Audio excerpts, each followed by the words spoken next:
My name is Tal Gross. I'm an associate professor at Questrom, and I'm a health economist. And I'm Matt Notowidigdo. I'm a professor of economics at the University of Chicago Booth School of Business. And my research is in health economics as well as labor economics. So both of us are health economists. We've been working in health economics for about a decade and a half since we got our PhDs. And we wrote this book because we think that there's a lot of good work in health economics that we think really matters and that more people should know about.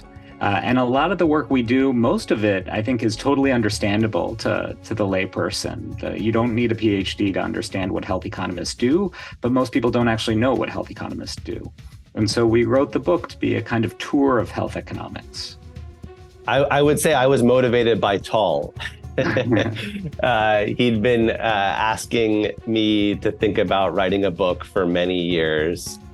We've worked together since we were graduate students at MIT. So one of our first papers together was a health economics paper that we worked on as graduate students. And we started working on that, I guess, 18 years ago. And we've kept working together since then. So co-authors for life. And we'd been talking off and on about whether we should also write a book in addition to all these papers that we'd been writing together. And I would say I had hesitated for many years. And then at the start of the pandemic, I think Tal caught me in a moment of weakness, and I caved in and said, okay, fine, we can write it together. But in all seriousness, the pandemic did affect my research quite a bit. It was difficult to get access to data that I'd been able to access before. And so it was kind of this confluence of factors where I didn't have the same like research productivity I felt I had. And so, and I thought, well, let's then finally get around to writing this book together. I would say the other factor is that, so I had recently moved from Northwestern to the University of Chicago, and I was going to start teaching a new healthcare class to MBA students at Chicago Booth for the first time. And Tal had been teaching MBA students, I guess at Questrom for a couple of years before that. So I thought it was a perfect timing in that we could write this book with each of our students in mind, the healthcare students at Questrom and the healthcare students at Booth. And so I think that's what made it really fun to work on for those months. Well, I would say one of the main themes of the book is just the many different ways that healthcare is different from other sectors in the economy. I think Tal had a beautiful way of writing this up in the introduction of the book, that is just healthcare is different. And that's why we need a whole separate branch of economics, health economics, to understand how the healthcare system works.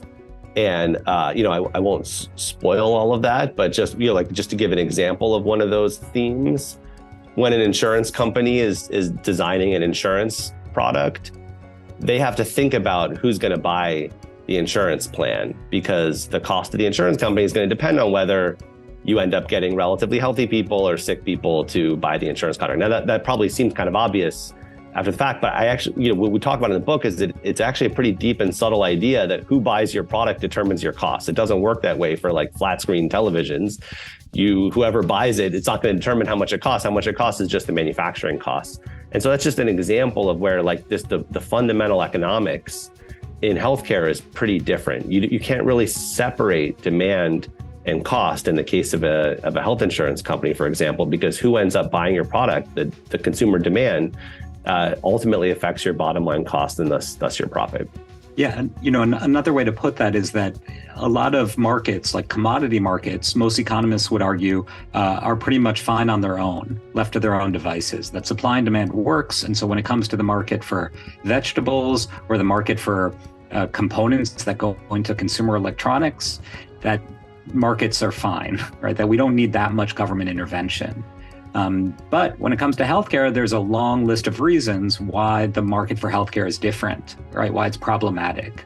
And in some sense, that's like a table of contents of the book. All these separate reasons why healthcare is different, why it's not a commodity market, and so why we need government regulation, government intervention, and in certain cases, government provision of healthcare itself.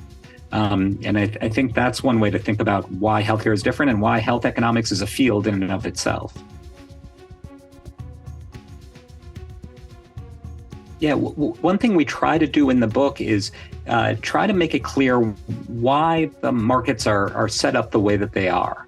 So when it comes to drug companies, which are almost universally hated right now in the United States, like the cigarette companies of 20 years ago, we try to make it clear that there's a fundamental problem with the market for drugs, which is that we rely on private companies to do research and development. That's a very important service that they're doing. And then we incentivize them to do that research and development by allowing them to set high prices in the future. And that's the fundamental deal that we offer to pharmaceutical companies. In its nature, it's going to lead to a problem or a conflict. But what we try to make clear is why that exists, because it's the way that we can get research and development in drugs, that in a free market without patents, without government regulation, there'd be no research and development in pharmaceuticals. And that's true for pharmaceuticals, it's true for medical devices, and it's true for other areas in healthcare. And so one way to think about the market for let's say pharmaceuticals, for drug companies and so on is by starting with that basic premise. More or less the same thing. So I don't really have anything to add in this case. I think the book does a good job talking about this trade-off between having to pay high prices today, but then getting potentially more innovation down the line. And that's not, I think one of the things we do in the book is we're always trying to give examples of these ideas. So this is not just economic theory on the blackboard, but economists have actually done the work to get the data and try to test for whether these theories are relevant. And so we have some examples of where when the market for particular drugs increases, that creates an incentive for the drug companies to invest in R&D, apply for patents, run clinical trials. And so this central trade-off between high prices today and more innovation tomorrow is not just hypothetical, it seems real. Now, that doesn't mean that we've got it right from a policy perspective, but I think the book has a lot of examples of these kinds of incentives and trade-offs that I think are very relevant for policy. Can I give one other example or one other challenge that's different than the drug companies? When we submitted our outline to various university presses to publish the book, one of the pieces of feedback we got was that we were missing discussion of the so-called social determinants of health. And so that was one of the things that we added, not based on kind of our initial vision or initial outline, but based on the feedback of the reviewers who reviewed our book proposal. And I think that that's a major challenge in healthcare right now, is figuring out what actually are the most important social determinants of health. What are some policies that could actually influence them? And one of the things our book goes through is some examples of where some things that we thought worked maybe don't work as well as we thought. And so I think it just highlights the fact that it's a really open area right now, room for a lot more research on figuring out what actually works and what doesn't work. And I think the stakes are high in the sense that some of the examples we give in this chapter are just the huge differences in life expectancy in the United States across areas. So I think the example we give in the book is in my neighborhood, Hyde Park, where the University of Chicago is, the life expectancy is about 80 to 85. And just a few miles away, the life expectancy in Englewood, for example, is almost 20 years lower. And it's just impossible to imagine that this is primarily a result of the healthcare system. There are other things that affect our health outcomes. And I think it's worthwhile for health economists and other researchers to try to figure out why those health disparities are so large and so stark. So I would say that one takeaway that we have in a lot of the chapters of the book is just trying to think carefully about incentives and economic trade-offs, and emphasizing the fact that kind of thinking works just as well in healthcare as it does in other parts of economics. And we talked earlier about the fact that there's a separate field of health economics because healthcare is different. There are things about healthcare that make it different, but there also are oftentimes economic incentives and trade-offs that can be analyzed like any other economic incentive and trade-off. And I think that's an important takeaway that we try to come back to again and again. Yeah, I would agree with that. That there's no low-hanging fruit, or maybe I should put that differently. Like there's no change in policy in the healthcare world that's just universally good, and that isn't going to have some sort of trade-off. Trade-offs are inevitable in healthcare. So, for instance, when we talk about drug companies do R&D, do research and development, because they anticipate charging high prices in the future. If you lower those prices and limit the ability of drug companies to set high prices, you're going to see less research and development. And that's a fundamental trade-off when it comes to drugs in healthcare.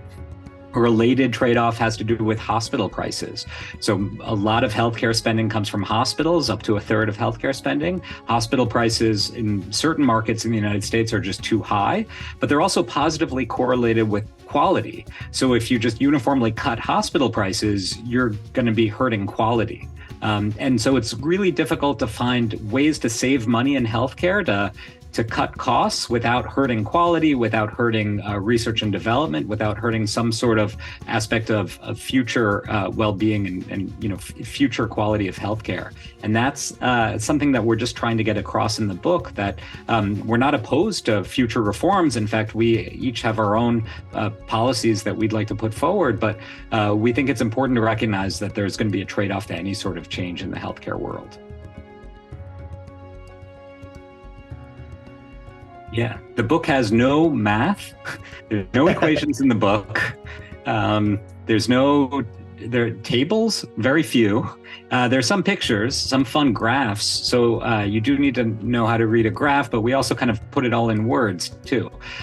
We think a lot of what we do as health economists is totally understandable and digestible by anyone who can read a newspaper. There is some element of what we do that's highly technical. We have to spend a lot of time doing high-powered statistics. But at the end of the day, what we're doing is something that anyone can understand. And so we tried to get that across in the book. We keep the math to a bare minimum, and we keep it simple because we don't think it needs to be that complicated. Yeah, we really leaned into this, and I think we treated this as one of the central challenges of the book, is trying to communicate in as clear of a way as possible. And one of the ways I guess we approached it is by telling stories about ourselves, about our friends and co-authors, about other researchers, and I think that storytelling was one way to try to keep it as clear and simplified as possible without losing the key points and the main messages of the research. One of the things that I was so happy with is at the end, when we had our final like pre-publication draft of the book that we could send around to people, is that I think all of the people who blurbed the book highlighted the fact that they just found it really enjoyable, entertaining, and clear, and that really made me feel like that Tal and I had succeeded. The book was fun to write. We hope it's fun to read. We tried to make it fun to read. We think a lot of, I don't know, Matt, do you have anything? Well, like I said at the beginning, we wrote it with our own MBA students in mind. And for me at least, as I was writing it, it was great because it helped organize my class that I was developing. So the first couple of times I taught it, having sort of our book in process, serving as an outline of the class, I think worked really well and helped me get off to a good start in terms of teaching this new healthcare class at Booth. But I think we see the book as potentially useful for a much broader range of students. So I think any student that is interested in healthcare, whether they're an MBA student or an MPP student, an MPH student, I think all of those students would potentially benefit from studying our book in their healthcare classes. And I think because of the style that we chose, trying to be really clear and really accessible, I think it would be useful for anyone just interested in what health health economists have to say about research and policy today. Yeah, the book's going to be available in January. It's on Amazon.com and wherever you get your books.